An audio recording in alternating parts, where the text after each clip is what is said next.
السلام عليكم ورحمه الله وبركاته. ان شاء الله تكونوا كامل بخير وعلى خير. حبيباتي، في هذا الفيديو واش ندير معكم شاميه ولا قلب اللوز محشي. اول حاجه نبداو بها واللي هي الشربات. نكيلو بالكاس تاع 240 ملل، نحط 2 كيسان تاع سكر عادي، نزيد عليهم 4 كيسان تاع ماء وشريحه ليمون.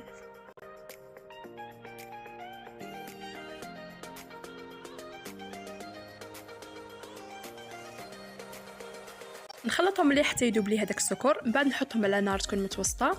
الوقت اللي يبداو يغلو نحسب 10 دقائق ونطفي.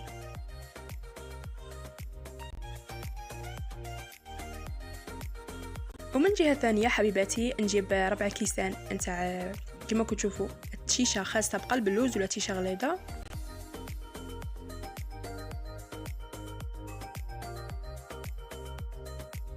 من بعد نزيد عليها رشه نتاع ملح، نخلط.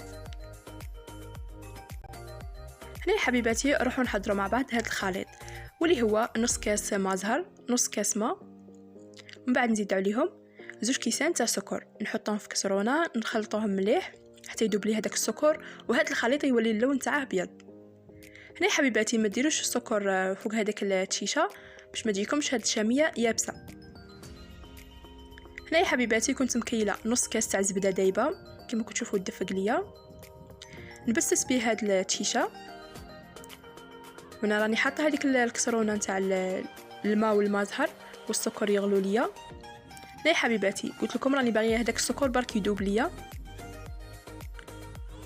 الوقت اللي يذوب ونكونوا بسسنا هذا التشيشه نعاود نحطوه فوقها. هنا حبيباتي ديروا كيما راني ندير انايا، يعني باش يدخل لكم هذيك الزبده في التشيشه.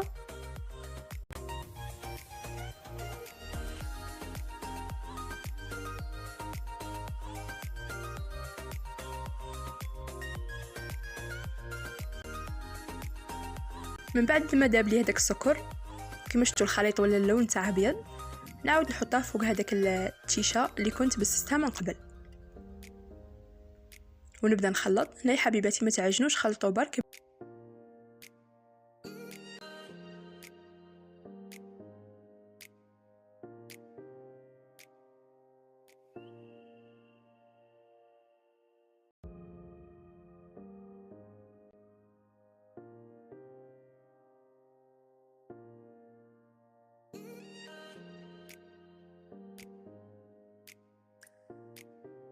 بعد ما نخلطوا حبيباتي نهودوا له الحواف باش ما يبسوا لياش ولا تيبس لي هذيك التيشان، نخليه بجهه يتشرب ونروحوا نحضروا الحشو.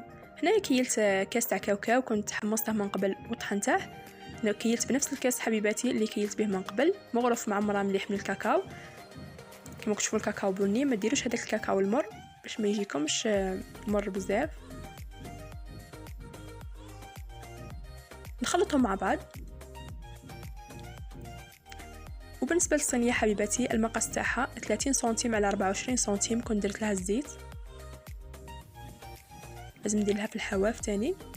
بالنسبه للخليط كما كتشوفوا تبعوني مليح، قسموه على 2 وعاد هذاك النص الثاني زيدوا قسموه على 2. هذا اللي نديروه من تحت، وبالنسبه لهذاك الربع نديروه من الفوق كما كتشوفوا. انا حطيت الخليط هذاك اللي كنت قسمته على 2 وهذاك النص خليت الربع برك نديره من الفوق. نتمنى ان شاء الله تكونوا فهمتوني حبيباتي. نجيب هذاك الخليط نحطه في الوسط، ومن بعد نجيب هذاك الربع من الخليط اللي كنت خليته من قبل نحطه من الفوق. ندير هذه العمليه باش ما يبداش يخرج لي الحشو، ونجيب كما قلت لكم هذاك الربع نحطه من الفوق بهذه الطريقه.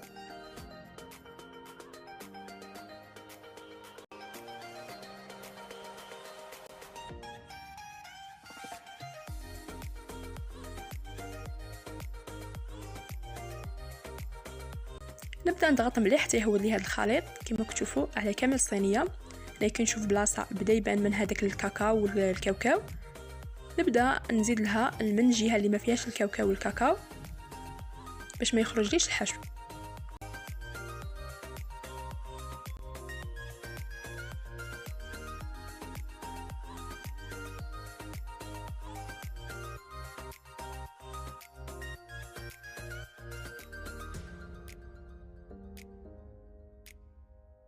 وحبيباتي باش يجيكم السطح املس ديروا بسباتول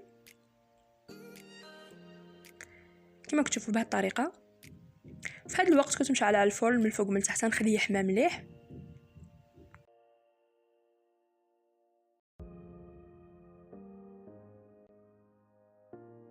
وقبل ما تقطعوا هذا قلب اللوز لازمكم تجيبوا كميه من الزبده تكونوا ذوبتوها من قبل، وتبداو تدهنوا السطح نتاع قلب اللوز ولا شاميه بهذه الطريقه. هنا حبيباتي كنت تقطعوها وتعاودوا ديروا الزبده يروح لكم هذاك التقطاع اللي قطعتوه من قبل.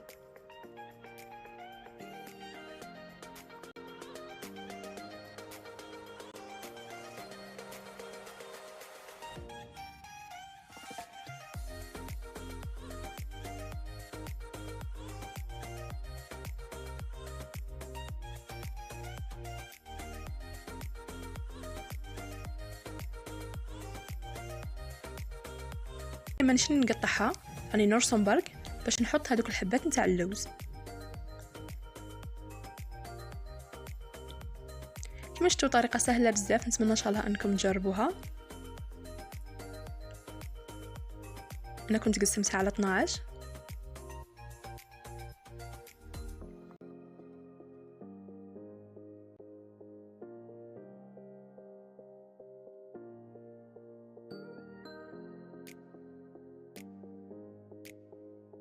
من بعد نحط الحبات نتاع اللوز كما كتشوفوا ماهمش طايبين، يعني ماهمش محمصين من قبل.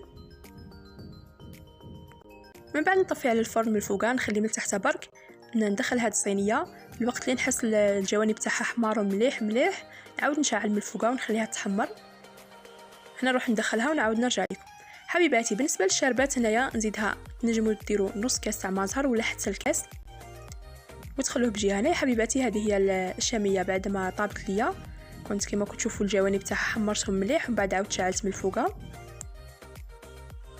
ومن بعد ندير لها الشربات. الوقت اللي كنت طيبت هاد الشاميه الشربات كانوا دافيين. هنا كان طريقه واحده اخرى تنجموا ديروها حبيباتي، الوقت اللي تفرغوا فيه الشربات عاود الفرن يكون حامي، عاودوا دخلوهم يشربوا لكم بالخف، ولا هاد الشاميه تشرب لكم بالخف. هنا نعاود ندخلها للفرن بالخف تشرب ليا. كما تعرفوا في المرحله الاولى تشرب لكم، وفي المرحله الثانيه كي تعاودوا تكبوا هذاك الشربات تبدا ما تشرب لكمش. على هكاك دخلوها للفرن يكون عاد حامي، تكونوا مطفيين عليه باش نكونوا متفاهمين. طفوا عليه تخلوها تزيد تشرب لكم مليح.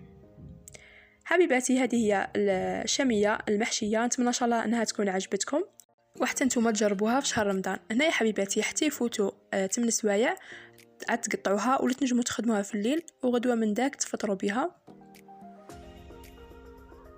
صدقوني جات شابه بزاف.